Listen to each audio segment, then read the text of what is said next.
What really happened at Custer's last stand? Not from a general's report, but from the man who was there, riding, fighting, and surviving the blood-soaked ridges of Little Bighorn. This is the story of Wooden Leg, a Cheyenne warrior who lived it. Wooden Leg, a Cheyenne warrior, took part in the 1876 Battle of Little Bighorn. Originally named Kencito, he earned his nickname after suffering a leg wound in a clash with the Crow Nation, which forced him to use a wooden prosthesis. As a member of the Northern Cheyenne, he was a well-regarded fighter. He engaged in multiple conflicts against the U.S. Army, including the fight against Custer's 7th Cavalry at Little Bighorn. Following the battle, he escaped to Canada alongside fellow warriors before eventually returning to settle on the Northern Cheyenne Reservation in Montana, where he passed away in 1940. Wooden Leg is remembered for recounting his experiences at Little Bighorn to historians, offering a crucial Native American viewpoint of the battle. His story has been preserved in books and records, giving a distinct perspective on this key moment in history. Don't forget to like and subscribe to help grow our community. I had been asleep when a sudden noise jolted me awake. Something in the sound alarmed me. I sat up, listening closely. My brother, Yellowhair, also stirred. We both leaped up. Chaos had erupted throughout the camps. Gunfire echoed in the distance. We rushed from the trees to get a clearer view. The shots seemed to come from the upper end of the village. Our people were scattering, some fleeing west toward the hills, others rushing downstream. Women screamed, warriors shouted, and elders bellowed warnings. "Soldiers are here! Young men, defend us!" We sprinted to our lodge. Panic filled the air. Women hastily gathered belongings for escape. Some fled north or across the river empty-handed. Children searched for their mothers, while mothers called desperately for their little ones. I grabbed my lariat and revolver, then bolted toward where our horses had been grazing. I spotted 3 young herders. One was catching grasshoppers, the other 2 roasted fish over a small fire. I shouted the news and asked about the horses. Without a word, they leaped onto their tethered ponies and raced toward camp. Just then, Bald Eagle's voice rang out, urging them to bring the horses quickly. 2 more boys were already herding them back. I was gasping for breath. Running had never been my strength. I could march for miles, but sprinting left me exhausted. I trudged back to our lodge. My father, many wounds, had already secured my favorite horse from the returning herd. I emptied my war bag and prepared for battle. I tore off my everyday clothes and pulled on a new pair of breeches, a gift from an Oglala Sioux. A fine cloth shirt came next. I kicked aside my worn moccasins and slipped into beaded ones. My father draped a blanket over my horse and fashioned a bridle from the rawhide lariat, holding the animal steady. "Hurry," he urged. I moved as fast as I could, but still needed time. I snatched my paints and a mirror. With care, I drew a blue-black circle around my face, filling it with red and yellow. I combed my hair, tying it back with a buckskin strip. Bullets, caps, and my powder horn were the final touches. "Hurry," my father urged. So I left my hair unbraided and ungreased. I leapt onto my horse and galloped after the other warriors. My brother had already raced ahead. He wore a buckskin shirt fringed with crow hair, but thick dust clouded the air, limiting my sight. I followed the mass of mounted warriors surging forward. We pushed past the Oglala camp, where hundreds of riders swarmed around the soldiers, who fired relentlessly. We answered with a storm of arrows. I rode alongside the Sioux, flanking the soldiers until we cut off their retreat. By then, they'd taken cover in the trees, some with Crow or Shoshone scouts. Most had already fled. Our warriors pressed closer, raining arrows into the timber. Gunfire spat back, but we held our ground. More fighters arrived, encircling the grove. Fallen soldiers littered the grass and sagebrush. The rest wouldn't hold out long. Some Sioux crept forward, torches ready to burn the woods. Then suddenly the soldiers burst from cover on horseback. I was near their breakout point. I yanked my horse around and spurted into a frantic sprint like the others. But they weren't chasing us. They were running for their lives, bolting across the open valley toward the river. We hesitated only a heartbeat before giving chase. A tide of Sioux joined the pursuit. My position put me near the front. Their horses lumbered, exhausted. Ours flew like the wind. We closed the gap fast. I squeezed off 4 shots. No idea if they struck home. Nearby, a Sioux buried an arrow in a soldier's skull. Another pierced his shoulder. He toppled from his saddle. More fell to arrows, spears, or the Sioux stone war clubs. Horses crumpled, wounded or dead. Our war songs mixed with taunts. "Run home, boys. You should have brought more scouts. The rosebud wasn't enough for you." Little Bird and I zeroed in on one soldier. He wore a trailing war bonnet, galloping just ahead. We flanked him, Little Bird on his right, me on his left, whipping his horse in his back. It felt cowardly to shoot him, and I needed to save bullets. But he twisted in his saddle and fired into Little Bird's leg. Enraged, I swung my whip's elk antler handle hard against his skull. The blow staggered him. I grabbed the rifle strapped to his back, wrenching it free as he slumped to the ground. I left him there. Alive or dead, I never knew. The surge of warriors carried me forward, though now I clutched a soldier's rifle, useless without cartridges. 3 cavalrymen broke from the chaos, galloping back up the valley toward their original position. Sun Bear, Eagle Tail Feather, and Little Sun, 3 Cheyenne, joined Sioux riders in pursuit. Here's what they later recounted. One soldier veered toward the river and vanished into the trees. The other 2 raced south. One angled right into a gully, where he was cornered and slain at its crest. The last man bolted for Reno Creek, then wheeled sharply, doubling back to the timber opposite the creek's mouth. Dismounting, he crouched in the brush. Sioux and Cheyenne closed in. They said he fought fiercely, emptying his revolver before falling. Meanwhile, Crooked Nose, a Cheyenne, and Sioux warriors chased a war bonnet scout allied with the soldiers. The chase led on foot through a swampy stretch, then into the northern woods. After exchanged gunfire and desperate dodging, the enemy scout died. I missed this. I was too busy chasing soldiers fleeing into the river. Warriors swarmed the banks, clubbing and shooting as troopers floundered in the water. I'll never know how many perished there. I swung my stolen rifle like a club, knocking 2 soldiers from their saddles into the current. Most warriors halted at the river, but some, including me, pushed across. On the far side, Whirlwind, a Cheyenne, collided with another war bonnet scout. Both fired point blank. Both dropped dead on the flat land east of the crossing. Nearby, a second scout hid behind a sagebrush mound, picking shots at us. We returned fire, flanking him. A bullet dropped him. As we closed in, he weakly raised his rifle. I smashed the barrel into his skull, and others finished him with knives and clubs. I claimed his gun, longer than my first looted rifle. A Sioux warrior begged for one, so I handed over the longer one, keeping the shorter. He'd already taken the dead man's ammo belt and gave me none. As Sioux scalped and stripped the corpse, I walked away with only the gun I'd just given up. Returning west across the river, I learned many soldiers had died there. The news weighed heavy, but I trudged uphill anyway. I moved with a group circling north toward the soldiers' position. From our hilltop vantage, I squeezed off a few shots with my new rifle, not aiming at anyone specific, just firing toward the mass below. The distance was too great for real damage.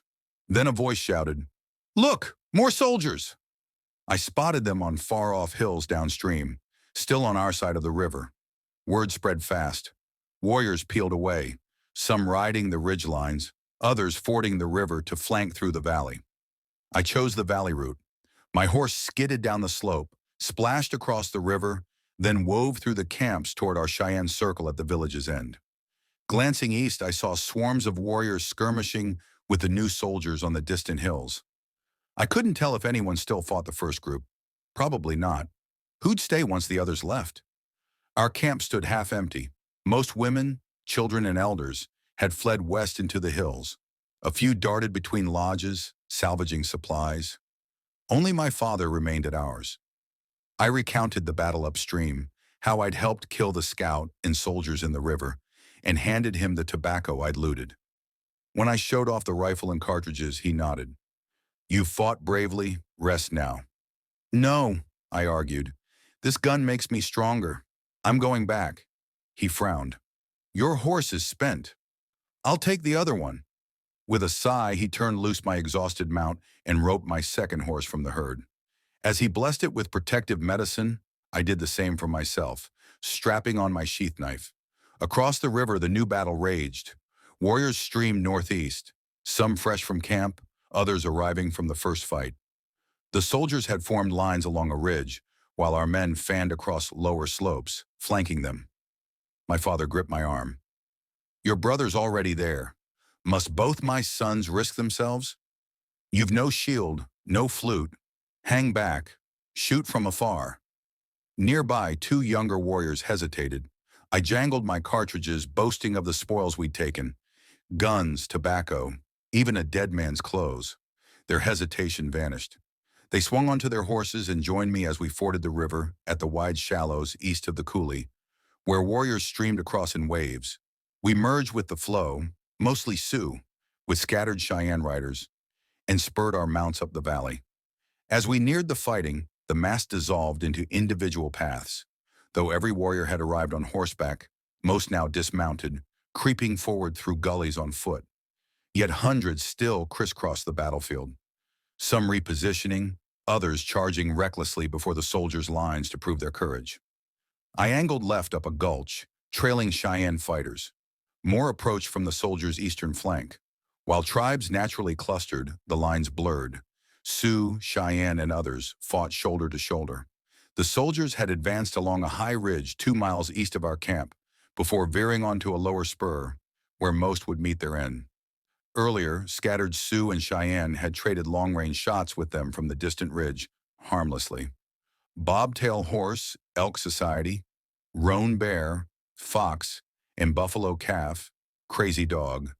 3 Cheyenne, along with 4 Sioux, were said to be the first to cross the river and engage. Soon, warriors from the valley and southern hills swelled their numbers, encircling the soldiers' ridge. We took cover. Gullies and sagebrush mounds became our fortresses. At first, the fighting was distant, but we inched closer. Bows outnumbered guns, arrows arced high from concealment, raining down on men and horses alike. Gun users had to expose themselves, but arrows found their marks silently, stuck in horses' backs, sending them rearing into troopers. Our ponies waited in rear gullies, some loose, others tethered to sage. Only elders and boys remained mounted, holding the outer ridges beyond rifle range. This slow dance of death lasted 90 minutes. We could see the soldiers clustered on the ridge with their horses, but they couldn't spot us slithering through brush, popping up to fire, then vanishing like prairie ghosts. Few warriors fell in this phase. Then, a sudden shift. About 40 soldiers broke from the ridge's eastern end, galloping toward the river, and the hidden mass of Cheyenne and Oglala warriors. The warriors retreated into a deep gully as the soldiers dismounted on the low ridge we'd abandoned. Then Lame White Man, the southern Cheyenne chief, galloped up, rallying us. "Turn back! We can finish them all." Then the soldiers broke. Instead of firing at us, they turned their weapons on themselves. By the time we reached them, every man lay dead by his own hand. We seized their rifles and trained them on the soldiers, still holding the high ridge. I retrieved my horse and circled east of the ridge. When I arrived, the remaining soldiers there were already corpses. Warriors told me most had killed each other or themselves. One Cheyenne described 4 troopers attempting escape along their original trail. 3 fell quickly. The 4th crossed a gully before his exhausted horse faltered. As Sioux pursuers closed in, I saw him raise his revolver to his temple and fire. Riding north of the ridge, I joined warriors surrounding another band of soldiers on the slope. I fired 2 long-range shots before stopping. Too many of our men were swarming through the sagebrush, risking friendly fire. Then these soldiers too descended into madness, turning guns on comrades or themselves. None lived to feel our blades. Hundreds of boys and elders watched from safe distances, crowding the northern ridge. When one soldier broke ranks and sprinted northward, hidden warriors intercepted him. He paused mid-flight and ended his own life. Young Big Beaver raced down, claimed the dead man's revolver and ammunition, then galloped back to safety. A warrior scalped the corpse, draping the trophy on sagebrush like some grim banner.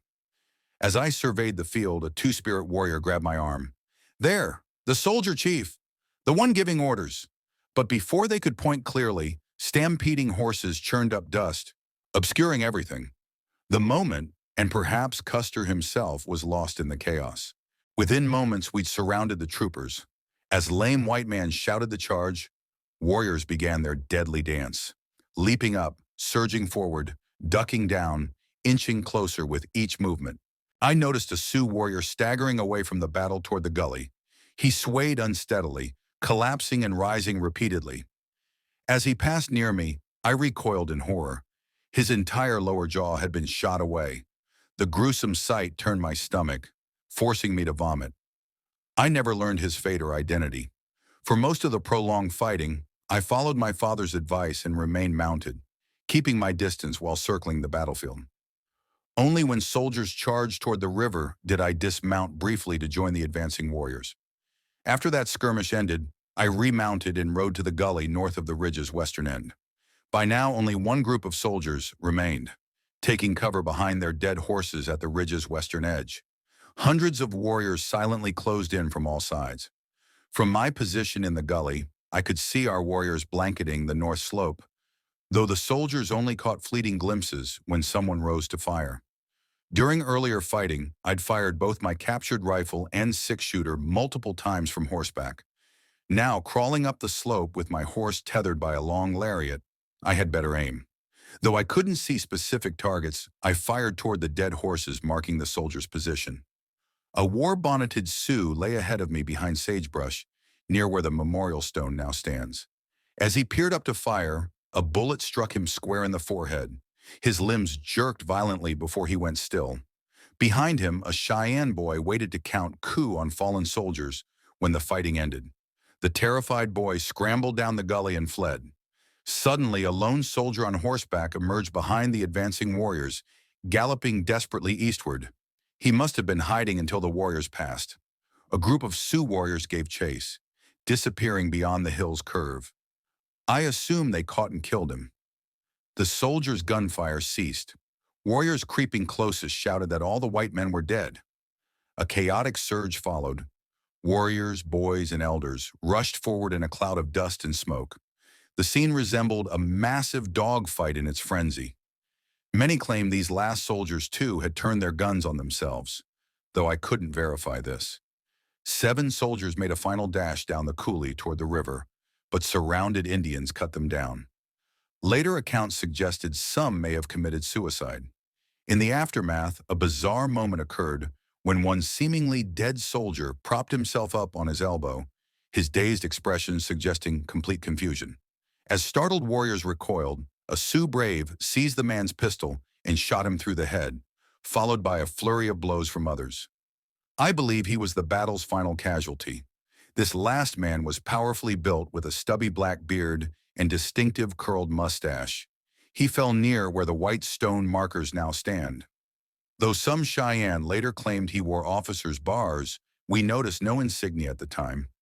Another corpse drew particular attention, allegedly wearing buckskin when killed, now stripped and decapitated. Intricate blue and red tattoos decorated his chest and arms, including an eagle design.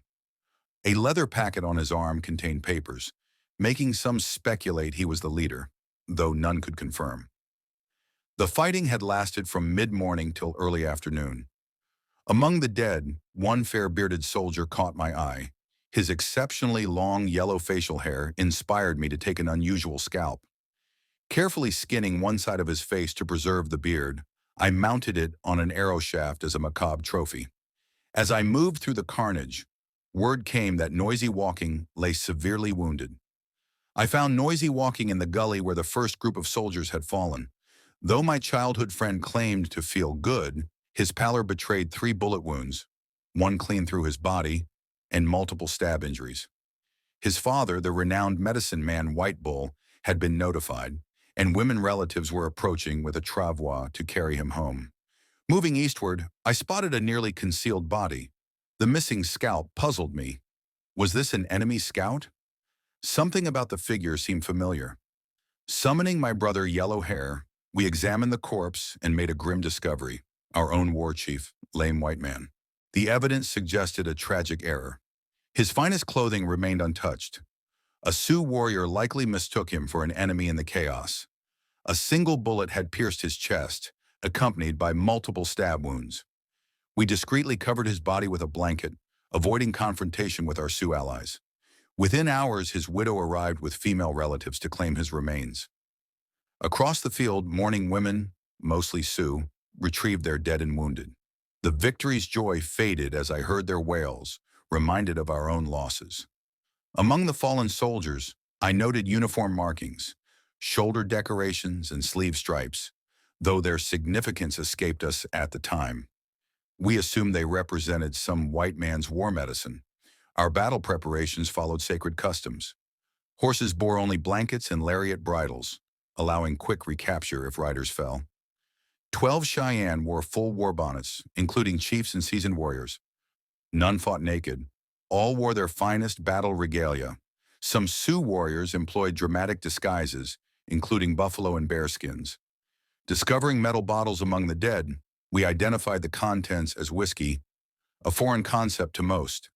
While some warriors sampled the liquid, with comically disastrous results, we ultimately credited our medicine men's prayers for the soldiers' apparent madness and self-destruction. While I initially believed our medicine men's power explained the soldiers' strange actions, years later I concluded the whiskey likely caused their self-destructive behavior. From a triple-striped soldier, I took a leather packet containing strange green papers with markings.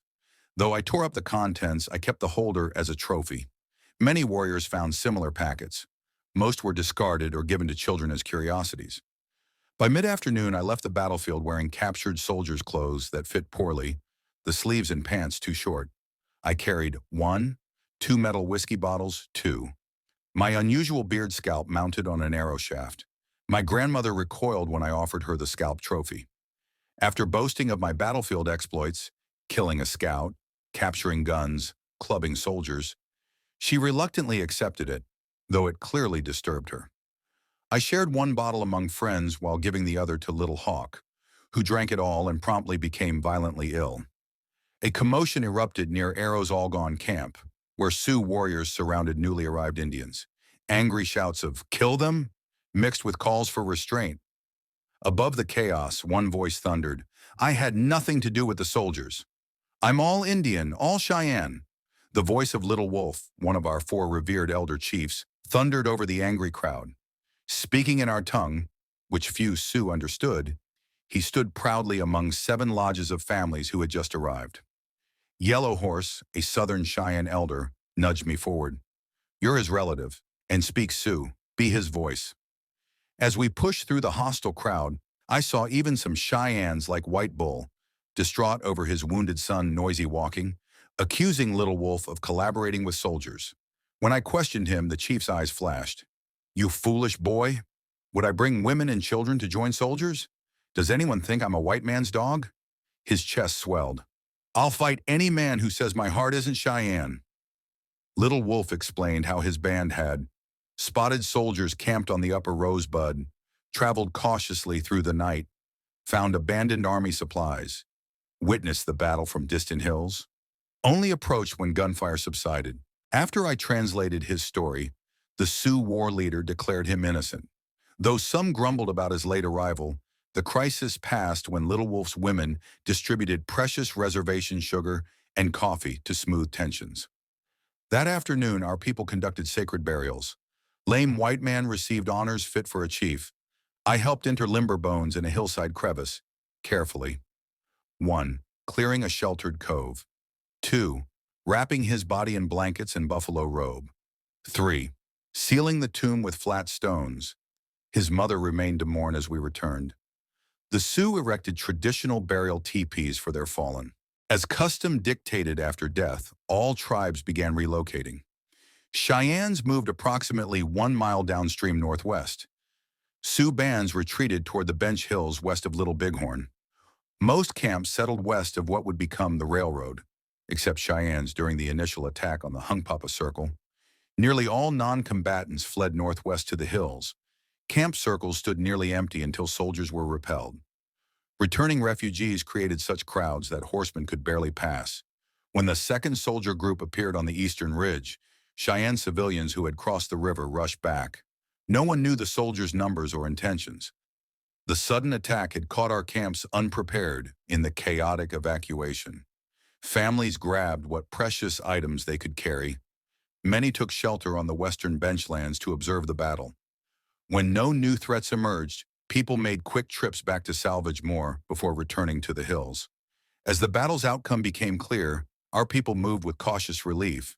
The old men, their medicine prayers now mingled with words of reassurance, watched as women worked tirelessly, hauling water, gathering wood, dismantling lodges. Most bundles remained packed, ready to move again if danger returned. Only cooking pots and essentials stayed unpacked, while hundreds of women cut willow branches to weave temporary shelters against the threat of rain. For those in mourning, custom demanded sacrifice. Lodges torn apart or burned, possessions cast away. They would live now as guests of others, under open skies, their grief as raw as the earth beneath them. Even the travois that carried our dead were broken, their horses sometimes set free or killed in solemn tribute. At dusk I went to Noisy walking. He lay beneath a willow dome, his body frail upon the buffalo robes, his hands trembling with every breath. His father, White Bull, kept watch while his mother sat silent at the entrance. "How are you?" I asked. "Good," he whispered. "Only I want water." I knelt beside him, unsure what to say. The words felt small against the weight in the air. "You were very brave," I told him at last. Silence stretched between us, broken only by his labored breathing. When he begged again for water, White Bull's voice cracked as he refused, not out of cruelty but wisdom. A medicine man knows when even a sip can hasten the end. I stayed until I could bear no more. There was nothing left to do but leave my friend to his fate, my heart as heavy as the coming night. That night, no songs of victory rang through the camps, only the muffled cries of mourning women and the low chanting of prayers. Across both Sioux and Cheyenne circles, grief cut deep. Mothers and sisters gashed their limbs in ritual sorrow, while the charred remains of mourning lodges smoldered under the stars. Even the usual campfires were few, lit only for cooking or the solemn burning of the dead's belongings. While some young men still skirmished with the surviving soldiers trapped across the river, others returned weary from the fight. Old men rode through the camps, their voices hoarse from singing Braveheart songs and urging courage. But this was no time for recklessness, only watchfulness. 5 of us, Big Nose, Yellow Horse, Little Shield, Horse Road, and I, took turns scouting through the night. Once, creeping to the high bluffs overlooking the soldiers' refuge, we saw them huddled below. Though we could have picked them off, we held our fire. Our duty was to observe, not provoke. When relief came at last, I didn't seek my family. Instead, I turned my horse loose and collapsed onto a patch of thick grass, exhaustion heavier than the dew. The land itself seemed to hold its breath, waiting for dawn. This account is but one thread in the tapestry of that day, a story not of triumph alone, but of sacrifice, vigilance, and the unbreakable spirit of our people. If you wish to walk closer to the truths of the Great Sioux War, stay with me. There are more battles to remember, more voices to honor. Until then, may your path be clear and your heart open to the echoes of history. If you want to hear more native eyewitness accounts of history's untold battles, hit the like, subscribe, and notification bell. The voices of the past still have stories to tell.